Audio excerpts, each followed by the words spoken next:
tomou por esposa Rebeca, filha de Betuel, arameu de Padã-Arã, irmã de Labão, também arameu.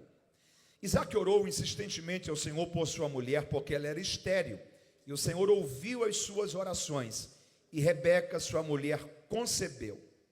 Os filhos lutavam dentro dela. Então ela disse: se isso é assim, por que eu estou deste modo? E foi perguntar ao Senhor. O Senhor lhe disse: 2 nações há no teu ventre, e 2 povos se dividirão das tuas entranhas. Um povo será mais forte do que o outro povo, o maior servirá ao menor. Assim que se cumpriram os dias para que desse à luz, havia gêmeos no seu ventre, e saiu o primeiro ruivo, e todo revestido de pelo, por isso lhe chamaram Esaú. Depois saiu o seu irmão agarrado à sua mão ao calcanhar de Esaú, por isso lhe chamaram Jacó. E era Isaque da idade de 60 anos, quando Rebeca os gerou.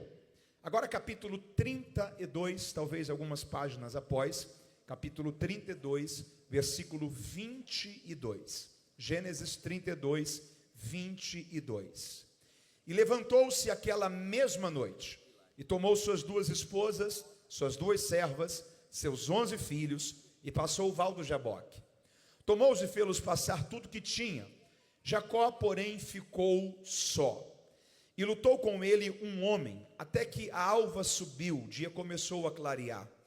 E vendo este que não prevalecia contra ele, tocou-lhe a juntura de sua coxa, e se deslocou a juntura da coxa de Jacó, enquanto lutava com ele. Ele disse: deixa-me ir, pois já rompeu o dia. Ele, porém, respondeu: não te deixarei ir, se não me abençoares. Perguntou-lhe: qual é o teu nome? E ele disse: Jacó. Então disse: não se chamará mais o teu nome Jacó, mas Israel, porque como um príncipe lutaste com Deus e com os homens, e prevaleceste. Jacó lhe perguntou: diga-me, deixe-me saber o teu nome. E ele respondeu: por que perguntas pelo meu nome? E ali o abençoou. Chamou Jacó aquele lugar Peniel, pois disse: tenho visto a Deus face a face, e a minha vida foi poupada. E se você leu comigo, diga amém. Você está com o texto aberto aí? Está? Versículo 28, Deus mudou o nome de Jacó. Deus mudou o nome de? Deus mudou o nome de? No versículo 30, Jacó muda o nome de um lugar. Jacó muda o nome de um? Diga comigo: Deus muda pessoas, para que pessoas mude lugares. Você está comigo aí? A história de Jacó é uma história muito conhecida por todos nós. Jacó é de uma família muito especial, uma família que Deus fez uma aliança, a partir de um patriarca, um homem chamado Abraão. Deus disse a Abraão: em ti serão benditas todas as famílias da terra. Eu faço uma aliança com você, e eu vou abençoar a todos os que te abençoarem. E aqueles que te amaldiçoarem também carregarão maldições sobre as suas vidas. Deus renovou esta aliança com o filho de Abraão, que era Isaque. E a Bíblia diz que Isaque casou-se, e quando já tinha aproximadamente 20 anos de matrimônio, Rebeca ainda não havia dado luz a filhos. E Isaque foi orar e foi pedir a Deus que Deus pudesse intervir naquela situação. E Deus ouviu a oração de Isaque. Rebeca engravidou. Quando ela estava gestante, os filhos lutavam dentro dela, e ela não percebia que era isso, mas ela percebia uma certa agitação, e ela também foi orar. E Deus disse a ela: você está grávida de gêmeos, existem 2 filhos no seu ventre. Só que Deus vai antecipar uma informação que apenas a posteridade iria saber, porque a lógica normal da vida é que o filho mais velho, o primogênito, ele tinha direito a muitos privilégios e benefícios. Quando ia, por exemplo, se repartir a herança, o primogênito tinha direito a uma porção dupla da herança. Se um pai tivesse 2 filhos e 3 alqueires de terra, o primogênito receberia 2 alqueires de terra, o outro apenas 1. Ele tinha uma porção dupla da herança, ele era líder perante os seus irmãos. Havia muitos privilégios e benefícios que beneficiavam o filho mais velho. E Deus está dizendo para esta mulher: a aliança que eu tenho com esta casa não passa pelo primeiro filho, passa pelo segundo filho, e o maior irá servir ao menor. Rebeca guardou isso em seu coração e as crianças nasceram. O primeiro filho que nasceu chamou-se Esaú. Qual o nome dele? Esaú, porque ele nasce com uma configuração genética totalmente diferente. Ele nasce totalmente cabeludo, peludo, e por isso lhe coloca o nome de Esaú, que significa peludo. Na sequência nasce Jacó com a sua mão agarrada ao calcanhar do seu irmão, por isso lhe coloca o nome de Jacó. Nós temos muitas variantes para Jacó: suplantador, enganador. O nome Jacó no original hebraico significa aquele que agarra, por ter nascido a sua mão agarrada ao calcanhar do seu irmão. E eles fazem a interpretação de ele está tentando suplantar, enganar, puxar o irmão, nascer primeiro para ser o primogênito. Você sabe muito bem que uma criança não consegue ter essa malícia, mas parece que isso cria-se quase como que uma sombra sobre a vida de Jacó, e a história começa a ser construída a partir dessa perspectiva. Essas crianças, elas passam por todas as fases normais da vida: infância, pré-adolescência, adolescência, juventude, crescem, desenvolvem duas personalidades totalmente diferentes. Jacó é o filho mais de casa, era o filho mais caseiro, próximo à sua mãe, enquanto que Esaú era o filho mais corajoso, desbravador, caçador, se tornou perito em caça. A Bíblia diz que um dia, Esaú está voltando do campo. Imagine essa cena: o dia inteiro correndo sob o sol escaldante do Oriente Médio, talvez quase 50 graus Celsius de sensação térmica. Corre para lá, corre para cá, perde um animal, recupera outro ali, caça outro ali. Ele está totalmente exausto, voltando para casa. Jacó está indo ao seu encontro, e a Bíblia diz que ele tem um prato de comida na mão. Quando Esaú vê aquele prato de comida, ele diz assim: será que você pode me dar um pouco dessa comida? Ele diz: dá, eu não dou não, mas a gente pode negociar. Mas como assim negociar? Eu tenho algo que você quer e não tem, e você tem algo que eu quero e não tenho. Transfira para mim o direito à bênção da primogenitura, e eu te dou este prato de comida. Qualquer um de nós iríamos olhar para Jacó e dizer: não vale, fique com a sua comida, daqui a pouco eu estou em casa, tomo um banho, janto, está tudo bem, e vida continua. Só que diante disso, Esaú fez uma das declarações mais infelizes da sua vida, porque ele disse: do que me vale o direito à primogenitura se eu estou perto de morrer? A pergunta é: Esaú estava perto de morrer, sim ou não? Não, ele só estava cansado, exausto, de um dia inteiro exposto ao sol. E ele permitiu que a pressão de um momento fizesse ele negociar o que era inegociável. A partir de então, a história não está sendo mais escrita como Abraão, Isaque e Esaú. A partir de agora, a história passa a ser escrita como Abraão, Isaque e Jacó. Tudo porque Esaú permitiu que o desgaste de um momento, a pressão de um momento, fizesse ele tomar uma decisão precipitada. Deixa eu dizer uma coisa aqui para você, diante desse entendimento. A história de Esaú, ela nos deixa duas lições. Quantas lições? Duas. Ou você sacrifica o momento para não perder o futuro, ou você sacrifica o seu futuro por causa de um momento. Ou você entende que momentos passam, que circunstâncias passam, e tem situações que você tem que resistir agora, para não perder o que está preparado para você lá na frente. Ou você permite que aquilo que é passageiro e transitório traga algo permanente sobre a história da sua vida. O Senhor está dizendo ao seu coração esta noite: o que você está vivendo é apenas a pressão de um momento. O que você está vivendo são apenas as consequências de um dia inteiro exposto ao sol. O que você está vivendo é apenas o acúmulo de problemas que se ajuntaram nesse momento da sua vida. Só que momentos passam, e você não pode permitir que a pressão de um momento faça você negociar aquilo que é inegociável. Eu venho para te dizer esta noite, em nome de Jesus: aguente firme, suporte firme. Este momento vai passar, Deus vai te sustentar, e o plano dele vai se cumprir sobre a história da sua vida. Você entende isso e pode celebrar a Deus por isso essa noite. A história passa a ser mudada. A história passa a ser mudada. De Abraão, Isaque e Esaú. Para Abraão, Isaque e Jacó. Quer ver uma coisa? Qual o nome dos descendentes de Jacó? Você lembra? Quem são? Diga comigo, israelitas. São quem? Não eram para ser os jaconitas? Qual o nome da descendência de Esaú? Você lembra? Diga comigo, edomitas. Edom significa, sabe o que? Vermelho. Da onde vem vermelho? Esaú significa peludo. Gênesis 25:30 diz que a descendência de Esaú é chamada de edomitas, porque vermelho era a cor das lentilhas que Esaú vendeu a sua primogenitura. Alguém sempre será lembrado por aquilo que se vendeu. Você será lembrado ou pelas alianças que se construiu, ou pelos princípios que quebrou. A descendência de Jacó não se chama jaconita, se chama israelitas, porque ele começou como Jacó, mas um dia esse Jacó teve um encontro com Deus, e o seu nome foi transformado em Israel. Deixa eu dizer uma coisa para você: você e a sua descendência não serão lembrados por princípios quebrados. Você e a sua descendência serão lembrados pela aliança que foi feita com Deus, pela história que foi mudada, pelo destino que foi transformado. Deus está te dando, no começo deste ano de 2026, uma oportunidade para você corrigir a rota, mudar de postura, abandonar erros e pecados.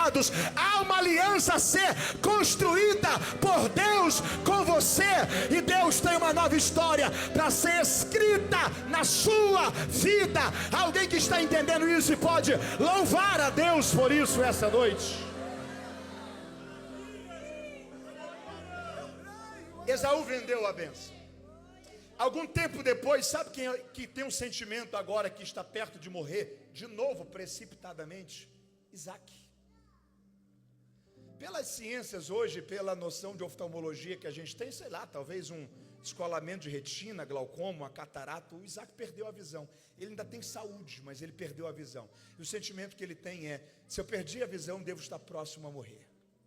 E ele tenta organizar algumas coisas. Ele chama Esaú, e a Bíblia diz que ele diz o seguinte: ó, vá ao campo, pegue uma caça, prepare para o seu pai, eu vou comer essa alimentação, vou te abençoar com a bênção da primogenitura. Esaú sai. O problema é só um: quem é que está do lado de trás da cortina ouvindo tudo? Rebeca. Rebeca chama Jacó, e o texto diz que ela diz assim: ó, vá no quintal e pegue 2 cabritos. Quantos cabritos? Qual foi a proposta de Isaque para Esaú? Vá ao campo e pegue uma caça. Uma. E qual é a proposta de Rebeca para Jacó? Vá ao quintal e pegue 2. Deixa eu falar uma coisa aqui para você: cuidado com as coisas fáceis, cuidado com os resultados rápidos. Aquilo que não vale muito, não também dura por muito tempo. O Jacó ele pega as vestes do irmão, a mãe constrói uma história. O pai está cego, na mente do pai apenas Esaú sabe da informação. As vestes que tem o cheiro, que tem a textura, todo o ambiente construído no diálogo entre Isaque e Esaú. Jacó rouba a bênção de Esaú. Sabe o que a Rebeca está revelando aqui? Que ela não confiava completamente em Deus. Sabe o que ela está dizendo? Se eu não fizer alguma coisa, Deus não vai conseguir cumprir aquilo que ele disse lá atrás, quando ele falou que a bênção seria sobre o segundo e que o maior iria servir ao menor. O que ela estava dizendo era: se eu não prejudicar Esaú para beneficiar Jacó, se eu não fizer do meu jeito, Deus não vai conseguir cumprir aquilo que ele falou. Deixa eu dizer uma coisa para você esta noite: Deus não precisa que você coloque a sua mão naquilo que ele está fazendo com a mão dele, porque Deus, ou você confia por inteiro ou você não confia. Não tem como confiar em Deus pela metade. Se ele falou, ele é fiel suficientemente para cumprir todo o propósito e toda a vontade dele para a história da sua vida. Você está entendendo isso? Jacó roubou a bênção de Esaú. Algum tempo depois, quando Esaú chega com um prato de comida, o pai fala assim: ó, mas eu já abençoei. Não abençoou. Começa a discussão, descobre-se tudo.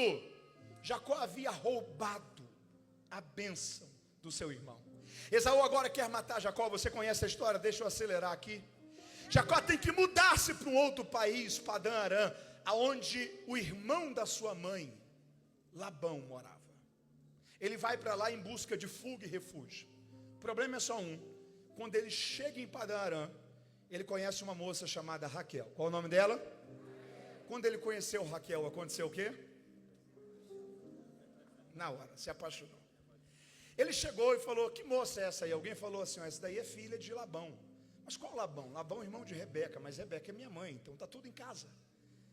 Ele chega para o Labão e fala assim: eu quero me casar com a sua filha. E ele diz: só tem um problema. A cultura do nosso povo é que a filha mais moça nunca pode se casar. O contexto geral aqui é que quando você vai casar-se com alguém, dentro do contexto geral, você precisa pagar uma coisa chamada dote. Qual o nome? Qual o nome? E o dote para você casar-se com Raquel é trabalhar para mim 7 anos. Quantos anos? E se você trabalhar para mim 7 anos, você terá Raquel como esposa. O Jacó trabalhou primeiro, segundo, terceiro, quarto, quinto, sexto, 7º ano. Quando cumpriu-se o dote, noite de núpcias, o Labão chama o Jacó para conversar e eles vão bebendo, e vão bebendo, e vão bebendo. O Jacó perde a sobriedade. No outro dia pela manhã, quando ele acordou, quem é que estava do lado dele? Lia. O problema era só um: a Lia não era tão bonita assim como a Raquel. Deixa eu falar uma coisa aqui para você. 20 anos, quantos anos? Quantos? Quem não ficou bonita até os 20 anos, não fica mais. Tente ser uma pessoa, gente boa, inteligente. 20 anos, quantos anos? Segunda idade, 40 anos, quantos? Quem não ficar rico até os 40 é mais difícil. Terceira idade, 60, quantos anos? Quem não criou juízo até os 60 anos, já era. A Lia não era tão bonita como a Raquel. O Jacó chega para o Labão e fala assim: ó, tem alguma coisa errada aqui no nosso acordo. Porque eu trabalhei 7 anos por Raquel e você me deu Lia como esposa. Aí sim o Labão diz para ele: ó, eu só esqueci de falar uma coisa para você. A cultura do nosso povo é que a filha mais moça nunca pode se casar primeiro do que a filha mais velha. Mas eu tenho uma contraproposta para você. Viva os dias de núpcias com Lia, depois tenha os dias de núpcias com Raquel, e trabalhe para mim mais 7 anos. Quantos anos? E você terá minhas 2 filhas como esposa. O Jacó falou: fechado. Talvez você pare e fale assim: coitado do Jacó, né? Sabe o que está acontecendo com o Jacó aqui? O cumprimento de uma lei que Deus estabeleceu sobre a humanidade, chamada lei da semeadura. Lei da... Paulo escreveu: gente, de Deus ninguém zomba, Deus não se deixa escarnecer. Tudo que o homem semear, isto também ele. 7 anos antes, Jacó havia enganado seu pai e havia enganado seu irmão. 7 anos depois, ele está sendo enganado pelo seu sogro. Talvez você pare e fale assim: Mateus, será que a vida não foi injusta?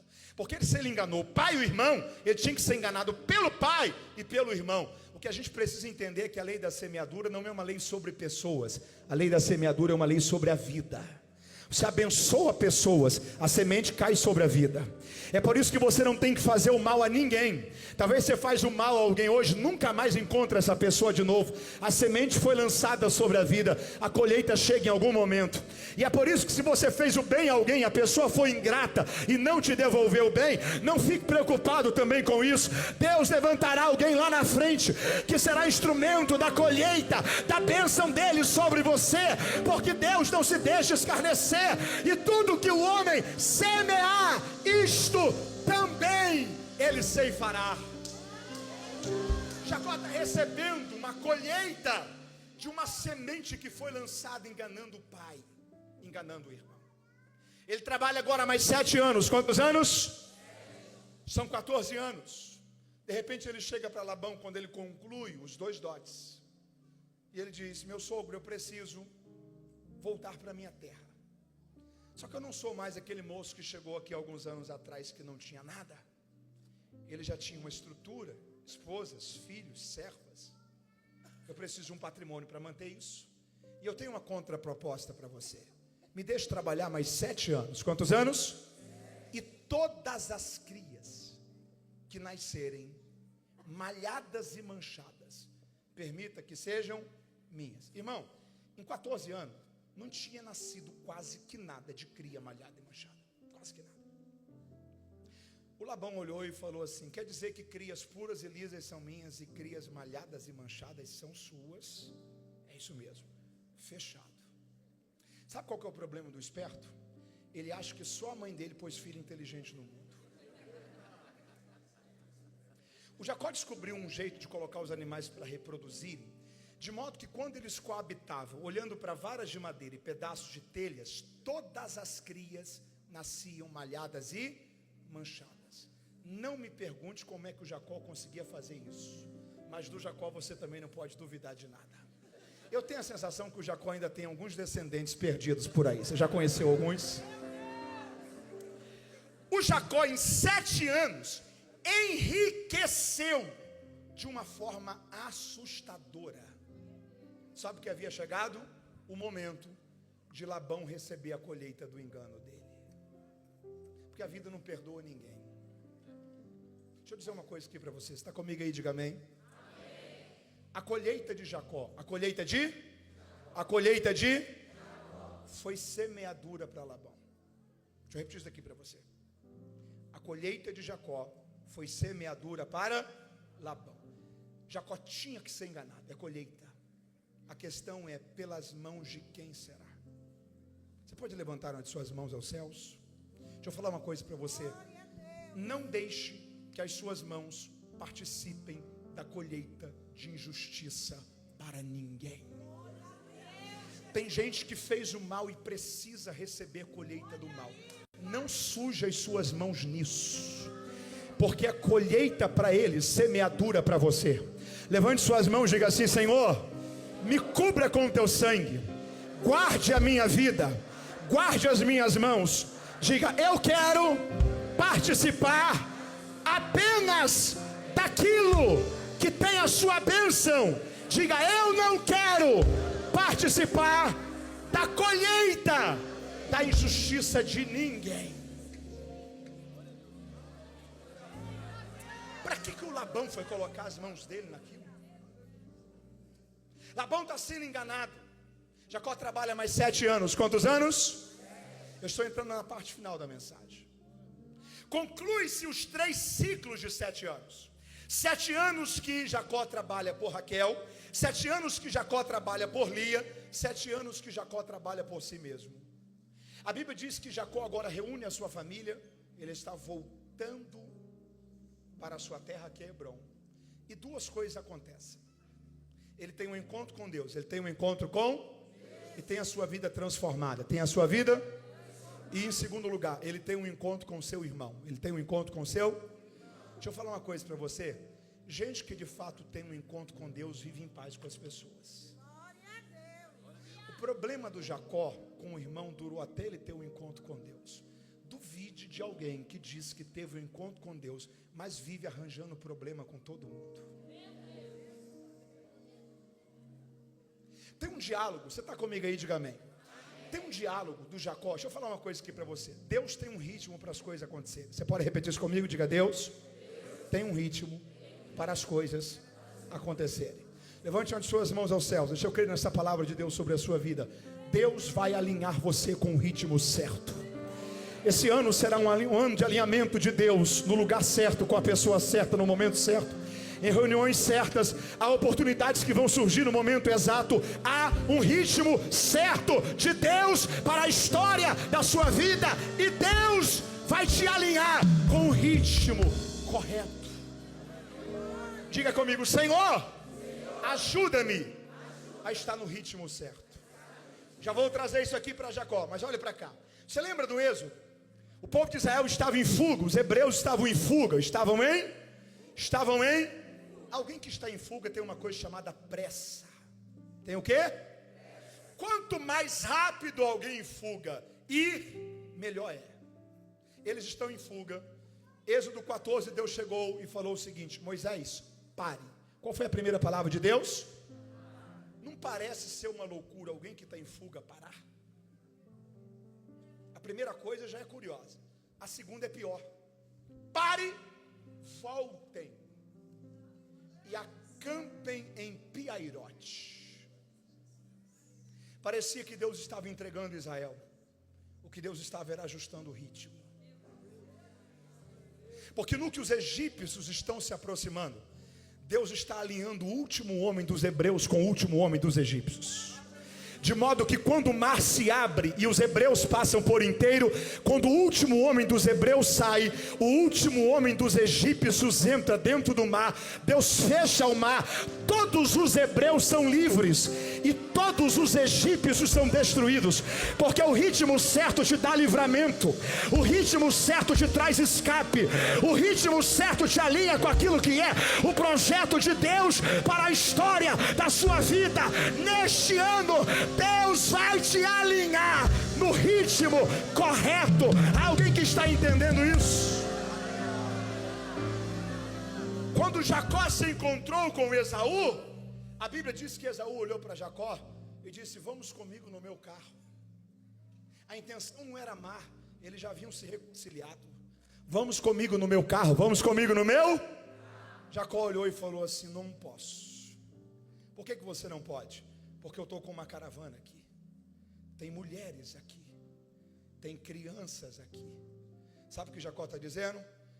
Eu não posso deixar que o seu ritmo atrapalhe o ritmo da minha casa. Porque não adianta eu chegar se a minha família não chegar junto. Não adianta eu chegar se os meus filhos não chegarem junto.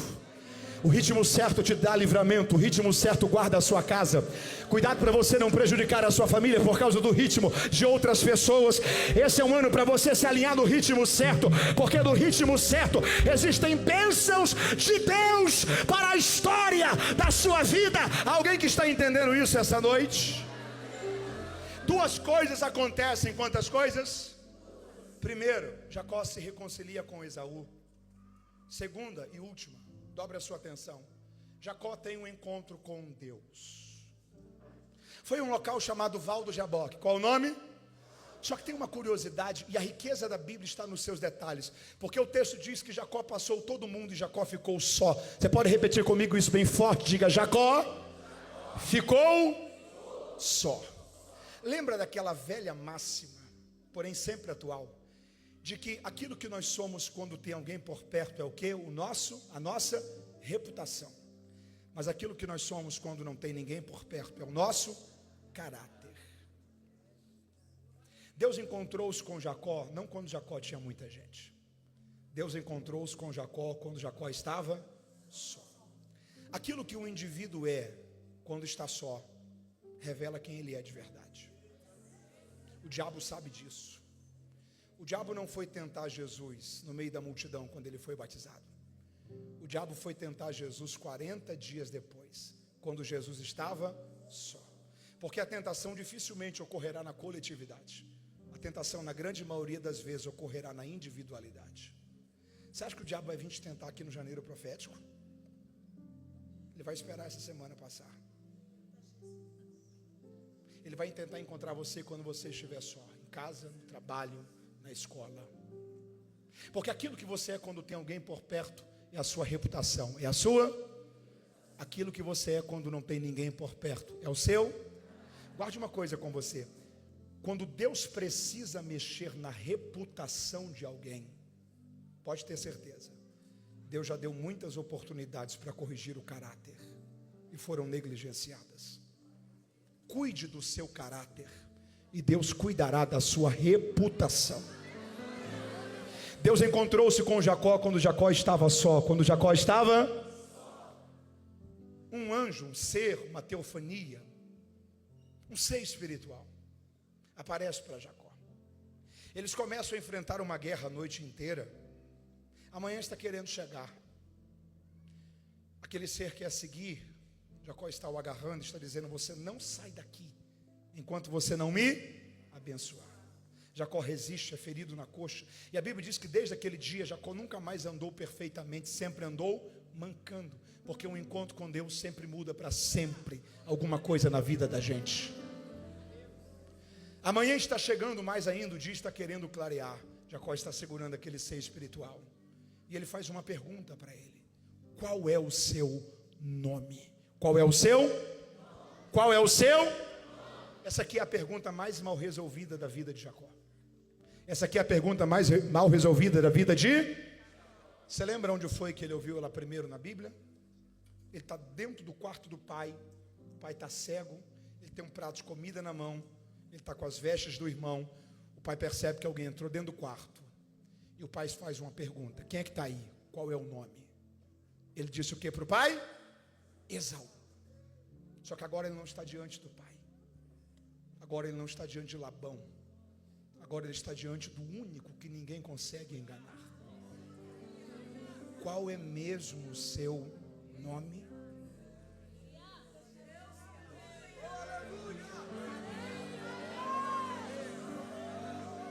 Deixa eu dizer uma coisa aqui para você. Deus não espera encontrar na gente perfeição. Só que tem uma coisa que Deus não abre mão de encontrar na gente: sinceridade. Você lembra da mulher cananeia? Jesus está numa região de divisa, Tiro e Sidom. Tiro e? Já percebeu que toda região de divisa é uma região de mistura de culturas? Vá aqui, por exemplo, no norte do estado de São Paulo, divisa com o Rio. Tem gente que mora do lado de cá, mas o jeito é carioca. Vá aqui na divisa de São Paulo, por exemplo, com Minas, perto de Águas de Lindóia. Tem gente que mora do lado de cá. O sotaque é mineiro, a culinária é mineira. Porque toda região de divisa é uma região de mistura de culturas. Jesus está numa região de divisa, Tiro e Sidom. Do lado de lá é Fenícia. Tem uma mulher, ela tem uma filha, está terrivelmente endemoniada. Ela sabe que Jesus pode resolver o problema dela. Só tem um problema: essa mulher não é judia. Mas qual o problema? Todo mundo se parece em regiões de divisa. Ela chega para Jesus e fala assim: Senhor, filho de Davi, tenha compaixão de... A expressão filho de Davi no Novo Testamento é uma expressão que era usada apenas por judeus. A única pessoa no texto bíblico que Jesus aceitou chamá-la assim foi Bartimeu.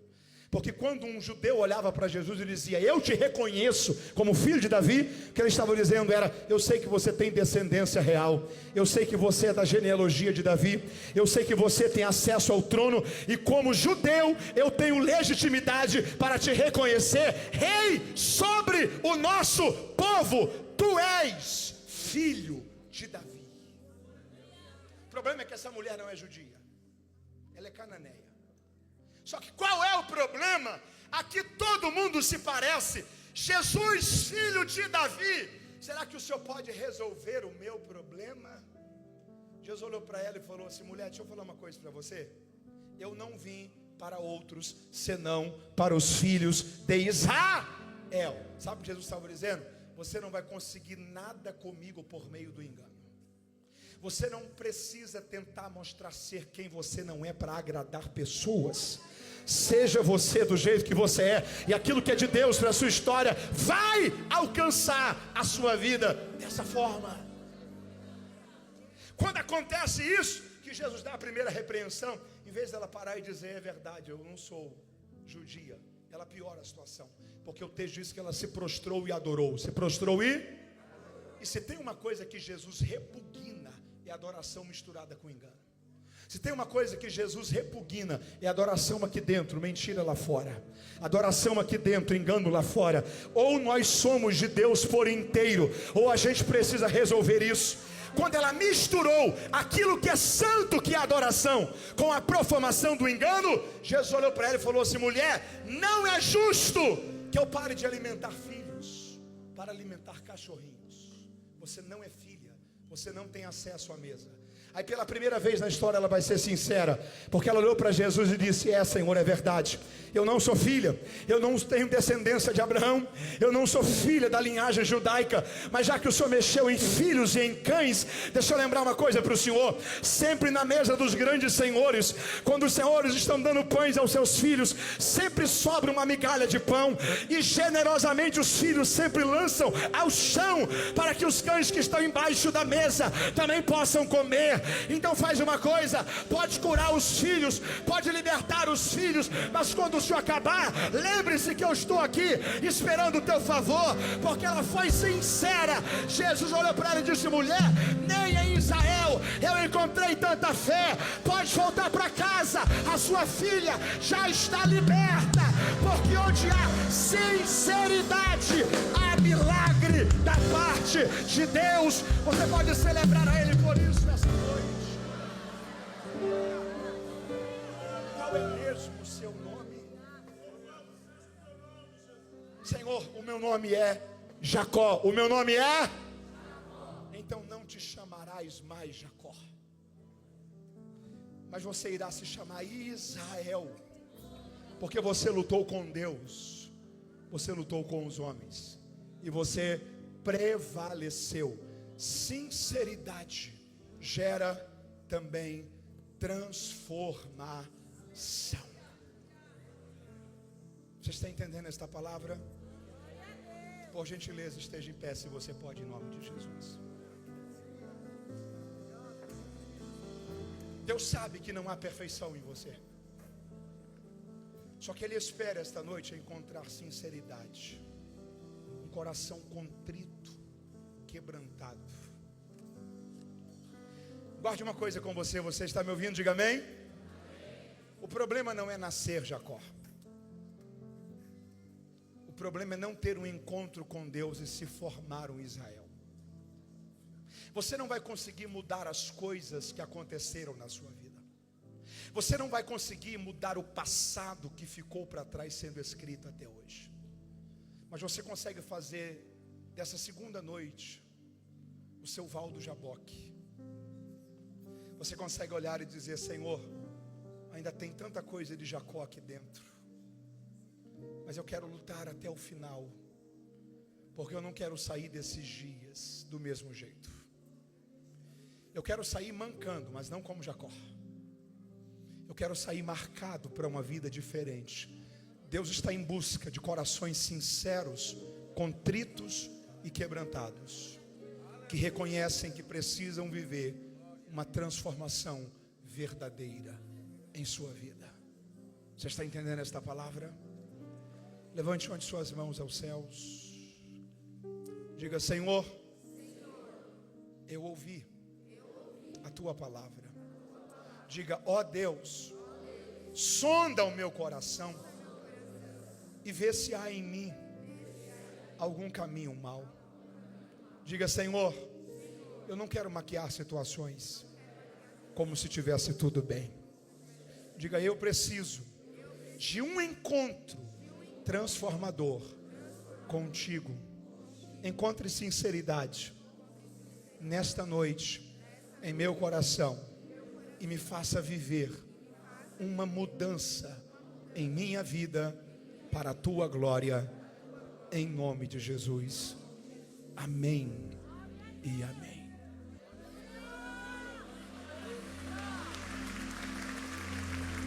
Deixa eu dizer uma última coisa a você. Eu preciso, com você ainda em pé, falar nesse momento especificamente a você que ou está